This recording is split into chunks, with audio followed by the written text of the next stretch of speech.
अपरा एकादशी। जेठ मास के कृष्ण पक्ष की एकादशी को अपरा अथवा अचला एकादशी कहा जाता है। इस दिन भगवान त्रिविक्रम की पूजा की जाती है।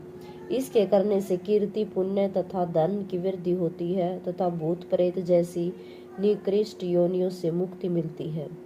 जहाँ तक व्रत के विधि विधान और फलहार का प्रश्न है, सभी एकादशियों के समान है। इतना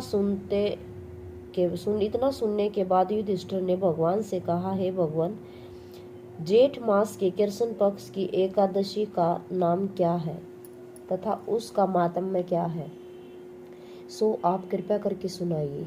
श्री कृष्ण भगवान कहने लगे, हे राजन, इस एकादशी का नाम अपरा है। यह अपार धन देने वाली है। जो मनुष्य इस व्रत को करते हैं, संसार में उनको यश तथा कीर्ति की प्राप्ति होती है।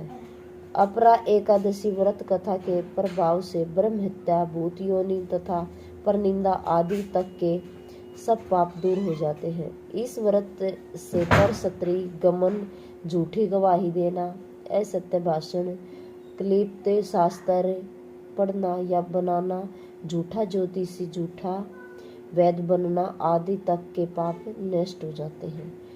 जो स्त्री होकर युद्ध से भाग जाते हैं, वे नरकगामी होते हैं, परंतु अपरा एकादशी का व्रत करने से उन्हें भी स्वर्ग की प्राप्ति होती है। जो शिष्य गुरु से विद्या ग्रहण करते हैं और बाद में उनकी निंदा करते हैं, वे अवश्य नरक में पड़ते हैं, परंतु अपरा एकादशी के व्रत करने से भी वे भी इस पाप से मुक्त हो जाते हैं।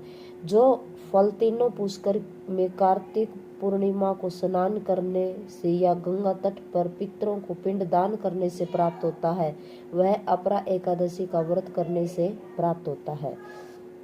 मकर के सूर्य में प्रयागराज के स्नान से, शिवरात्रि का व्रत करने से, सिंह राशि के बृहस्पति में गोमती नदी के सम्मान से, कुंभ में केदारनाथ या बद्रिक का आश्रम की यात्रा, सूर्य ग्रहण में कुरुक्षेत्र के स्नान, श्रवण अथवा हाथी घोड़ा दान करने से, यज्ञ में श्रवण दान करने से अथवा 9 प्रसूता गौ दान करने से जो फल मिलता है, वह फल अपरा एकादशी के व्रत से मिलता है। यह व्रत पाप रूपी वृक्ष को काटने के लिए कुल्हाड़ी है, पाप रूपी ईंधन को जलाने के लिए अग्नि, पाप रूपी अंधेरे के लिए सूर्य के समान है।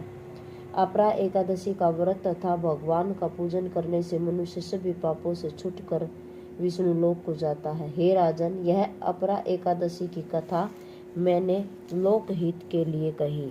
इसके पढ़ने अथवा सुनने से मनुष्य के सब पाप छूट जाते हैं, इसमें संदेह नहीं। बोलो विष्णु भगवान की जय हो।